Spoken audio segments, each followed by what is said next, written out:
I'm Scott Starker. This is a course called How to Interpret the Bible. This is the third video entitled The Process of Interpretation. In the previous video, we enacted the stereotypical Bible study.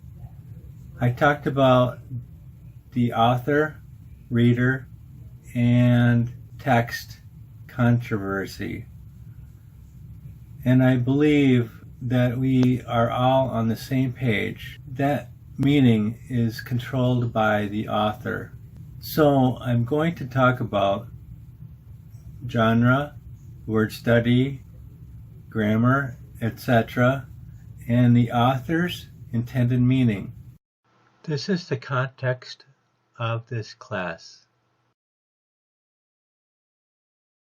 Author, word studies, and grammars, etc. To achieve the goal of being correctly understood by his or her readers, an author purposely submits to the convention of the language of his or her intended audience. The author will abide by the norms of the language and use words and grammar in the manner with which his or her audience is familiar. The author's intended meaning. One could study the Gospel of Mark and learn about history of Jesus or Mark's literary style, geography, etc. But these would not be what Mark sought to convey. In other words, Mark's intended meaning. For instance, in Mark 4, verse 35 through 41, Jesus calms the sea. Mark's intended meaning is Jesus of Nazareth is the Christ, the only Son of God. He is the Lord, and even nature itself is obedient to his voice. Author's intended meaning before significance for today. Perhaps the greatest challenge for students of the Bible is to be able to separate the vast amounts of information that one can learn from a passage from the meaning which the author gives to the information. For biblical interpretation, one wants to determine the intended meaning for the original author, the intended meaning for the original audience, and to determine the significance for today, which is always changing. Determining the significance for today is very important. However, we have to determine the author's original meaning of the text before we determine the significance. The session of significance comes up in the future video. Though we have to be careful about reading our own ideas into Scripture, in other words, eisegesis, we have to have the meaning of the text right in order to teach ourselves as well as others and someone else, and not just wishful thinking about what I think this means. Our goal then is to draw out from the text exegesis and not reading one's meaning into the text eisegesis. Deductive and inductive studies. This outline is the text to this course. One needs to select the book the genre or literary styles that contains the rules for understanding the text. 2. Chart of the book. 3. Line diagram of the passage. 4. Kernel ideas which contain A. Grammatical study, B. Semantical study, C. Syntactical study. 5. Background. 6. Biblical theology. 7. Historical theology. 8. Systematic theology. And 9. Homiletical theology. I'm quoting from Dr. Grant Osborne now. The exegesis is the grammar, semantics, and syntax that uncovers the kernel idea. It draws out the author's meaning of the text, as opposed to eisegesis, which is reading the meaning into Scripture, which must be avoided. Exegetical research can be subdivided into inductive study, in which we interact with the text directly to form our own conclusions. The inductive study of the Bible takes place primarily in the charting of the book and paragraphs in order to determine the structural development of the writer's message at both the macro, in other words the book, and micro, in other words the paragraph levels. The result is a preliminary idea regarding the meaning and thought development of the text. It is important so that we interact with exegetical tools, in other words, commentaries and so forth, critically rather than uncritically, merely parroting the views of others.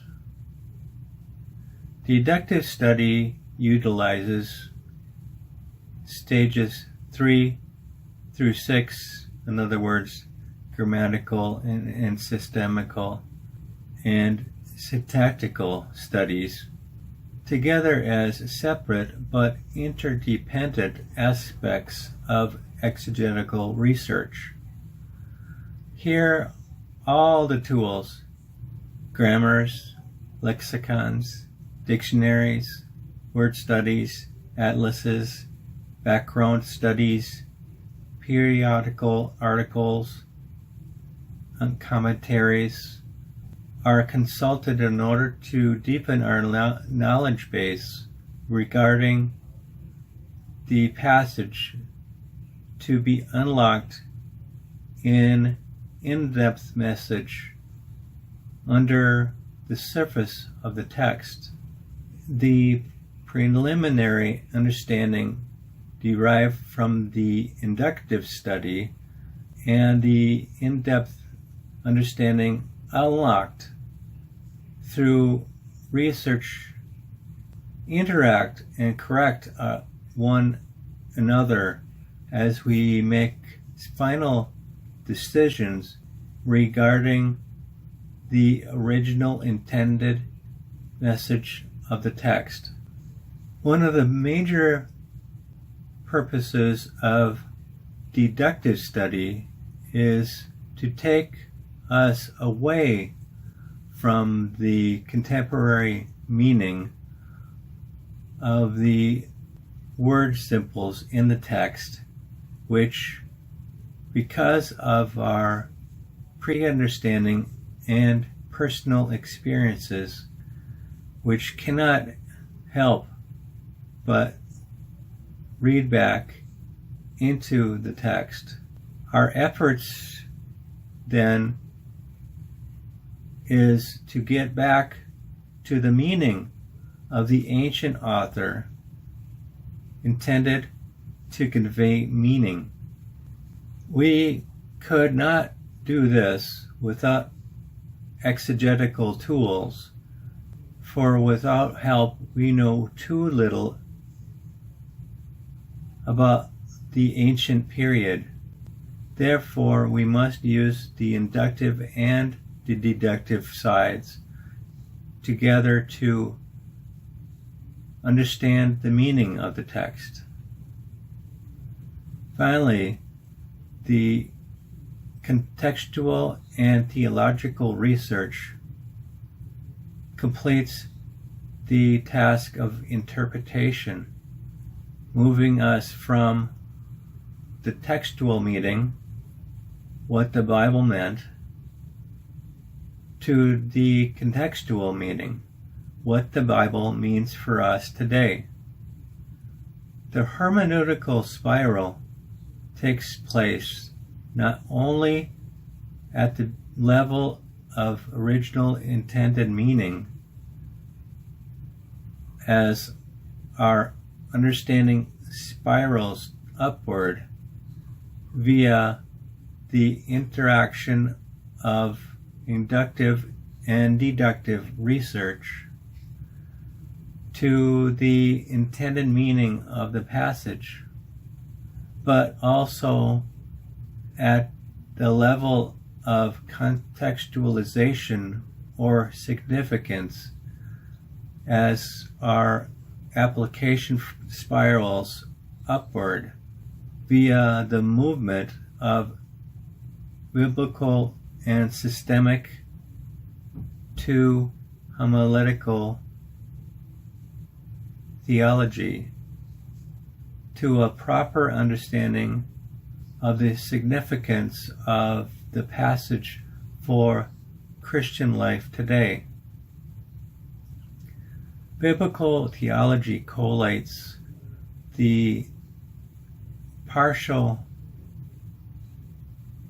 theologies of individual passages and books into an archetypal theology. An archetypal theology of Israel and the early church, thus integrating the Testaments. Historical theology studies the way the church throughout history has contextualized biblical theology to meet the challenges and the needs of the church at various stages of its historical development. Systematic theology recontextualizes biblical theology to address current problems and to summarize theological truth for the current generation. Finally, homiletical theology, so called, to stress that the sermon preparation is part of the hermeneutical task, applies the result of each of these types to the practical needs of Christians today. The figure itself is adapted from NIDA and Tabor study of the process of translation, 1994. The theory is based on the belief that the cross-cultural communication of ideas is never a straight line continuum, for no two languages or cultures are linked that closely. The literal or unitary approach always lead to miscommunication. Instead, each communication unit must be broken up into its kernel ideas or basic statements, and then reformulating along the lines of the corresponding idioms and thought patterns of the receptor culture. This is necessary not only at the basic level of translation, but also at the broader level of interpretation as a whole. It is the exegetical aspect, the grammar, semantics, syntax, which uncovers the kernel ideas, and the process of contextualization, which reformulates them so that they speak with the same voice of our culture. In the next session, we will be talking about whether the Bible is literal or not, figures of speech, and idioms. Should we interpret the Bible literally? I want you to give it some thought. Until the next session, Session 4.